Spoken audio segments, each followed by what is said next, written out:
What is up, guys? Eric here from BBM Productions, here with a short video and a small one in relation to Dricus Du Plessis versus Khamzat Chimaev. Just want to take a sip here.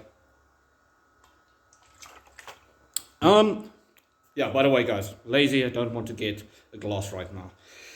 So, okay, as you guys can hear, my voice is a little bit better as well. But two, I've been seeing the rhetoric, the narratives, etc., watching people's predictions, etc., before the fight, because we're very close. There's been controversy about the scales for both fighters. I'll explain that now. And then the worst thing that I've been seeing is a ton of people saying that Khamzat being taller is a reason to instantly think he's going to win, which I do not know why the big obsession this time is on height. Really, it's really frustrating. A great example of height not really mattering that much is, okay, I have many examples, but let's go with a big one that was a big shock to everybody. What's his face versus GSP? Damn it, why did my brain just drop the name? Come on, man. Anyway, guys, GSP lost to a short guy. Volkanovski versus Max. Volkanovski versus everybody that he's fought. Jose Aldo versus every taller fighter that he's fought. Peter Yan versus Sean O'Malley. Even though Sean O'Malley got the win, most people feel that it should have swayed in the direction of Peter Yan. But Peter Yan is one of those guys as well, that he's short, but he wins. Henry Cejudo versus Marlon Moraes versus Dominic Cruz. Who else? There's many. We have so many examples of shorter fighters winning.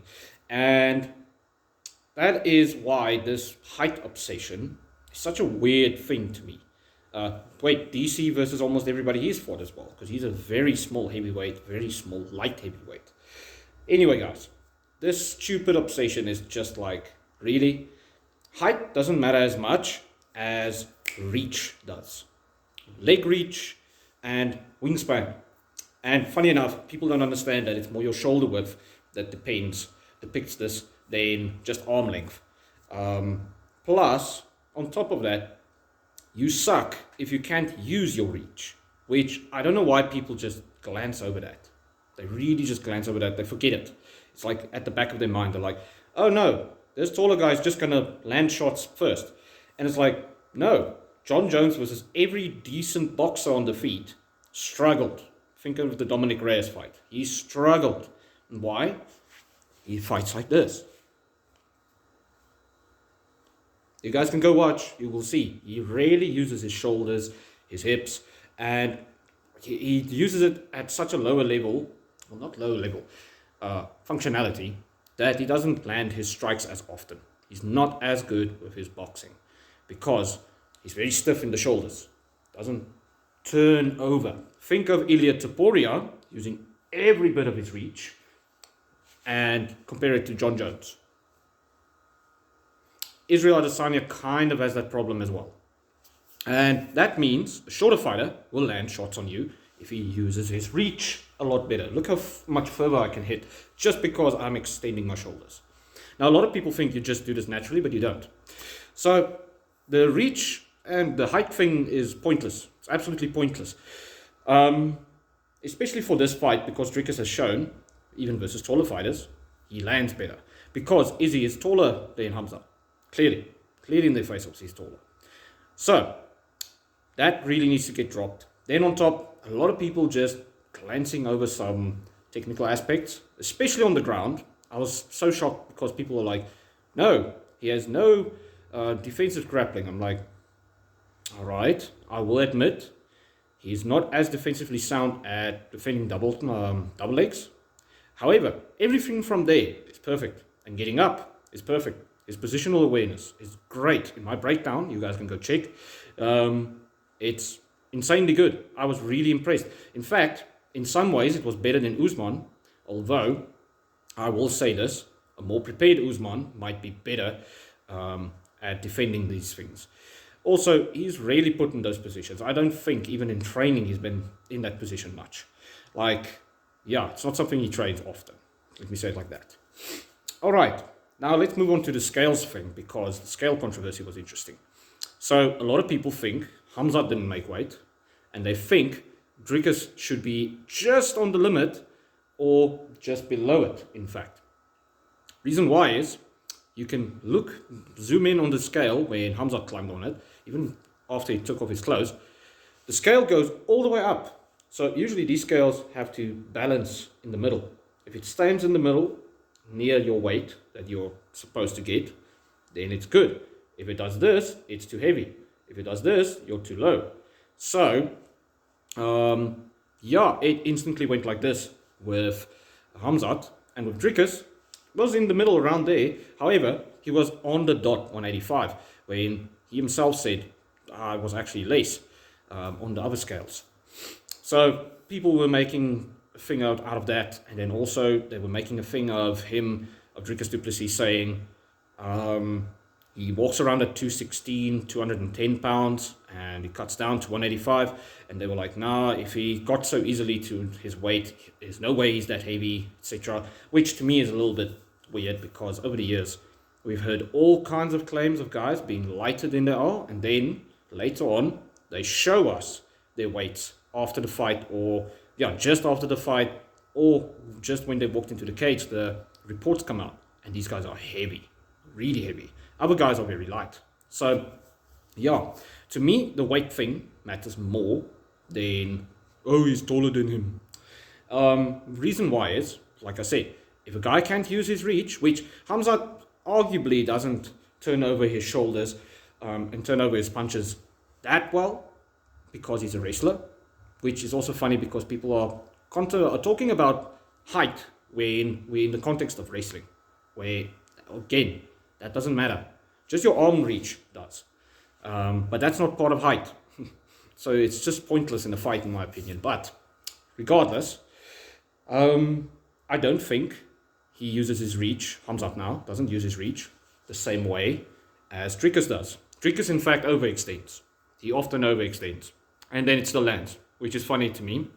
Because if he retracted it a tiny bit, he would hit harder, more effectively, and he will know his distance a little bit better sometimes. But it doesn't matter. If it works, it works. The weight thing. If Khamzat's overweight, because it does seem that way, to me it's just speculation. I'm like, it doesn't matter that much if somebody's 5 pounds heavier than you. It does have an effect, but there's ways technically to get around it. And when I broke this fight down, it was all focused on the technical aspects. Only thing that's a tribute that I brought up was more so the cardio. So, yeah, the problem with people's view here is that the height won't matter that much, especially in the wrestling aspect, etc. The weight will matter more, because in wrestling, weight is a big problem.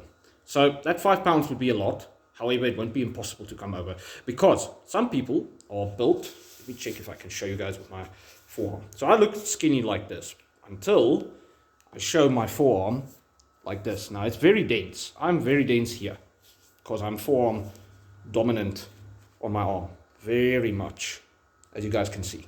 So this is very hard. You can see it barely gives in, especially down here. Now I haven't trained. This is me for years not training now, almost 3 years now. But it's quite hard, etc.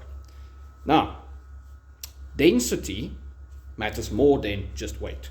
If you're flabby or just glycogen restored, big, then it's not as strong as rock solid. Like, have any of you guys ever wrestled with a friend, etc., that gyms a little bit, that really does bodybuilding and stuff?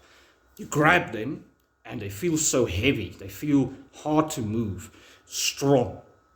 That is density. Somebody being dense, like Dricus Du Plessis, as an example, can overcome somebody that's heavier, that's a little bit, like right now when I'm relaxed, okay, that's not flabby, but you guys get the point. Like, these muscles tend to be flabby. You know, almost when somebody makes like this and it just jiggles around. That means the weight won't matter that much, especially when technical aspects comes first and then the density, etc., is introduced. This is all very small stuff to think about, but it's something to think about in the end. That's why I usually watch how guys look while they're walking into the cage, etc. And if a guy looks very dense, okay, dense, but not too shredded, because if you're too shredded, you're too dehydrated, and that means you're a little bit weak. You can't use that strength. I'll watch out for that kind of stuff. Like a good example was Dustin Poirier looked very good in his retirement fight for Max Holloway. The only problem is on a technical front, his speed going down, because really you could see his speed. And then from there, all the technical aspects. Obviously, again, the technical aspects is number one. From there, it's physical stuff. That's where that kind of stuff really played into it. And I was like, see, he's not the same, Dustin, and that's what he knows. He knows. That's why in this fight, he was strong, heavy, etc., but it's just not the same. However, in the Islam Makhachev fight that he had, he looked great. On the lead up, walking to the cage, it was strong, and it showed. It really did show. That's why he did put up such a good fight, using his technical abilities with the new density, the strength, etc. Ilia Topuria, again, because he's a superstar right now, is a great example of a guy that has a middle ground. He's not completely just density, etc., or shredded when he's in the cage. He has a little bit of water weight or fat, but it's the perfect middle ground. That's actually what you should go for. That means he's strong in wrestling, physically strong, hits hard like a truck, and on top, his skills is just insane. That's why he's so successful. So yeah, guys, I just wanted to share this because I like following the rhetoric, the narratives, etc. on the way to the fight. Khamzat trying to shove Dricus at the final weigh-in and he pushed himself back was a great example of the density thing. Because everybody might notice that Dricus is more dense there. And although I will be honest, Dricus hasn't rehydrated fully yet. It doesn't look like he's fully back to where he wants to be for the fight when this face-off happened. Khamzat looks where he is, but then again, people are speculating that he didn't make weight. And that makes sense. So when he shoved him, and he shoved himself back and all kinds of crap like that, because he first touched Dricus, and it looked like he wanted to push him, but he couldn't. And then he pushed him with this love tappy. Boop. And that's also because of other circumstances, but it was a prime example of the density thing. So yeah, I just wanted to share this stuff. I'm very excited for this fight. I have a few things to do first, work-wise, and at home. And then I'll decide if I'll go to one of the bars to watch the fight. Because I think the atmosphere will be very lively right now.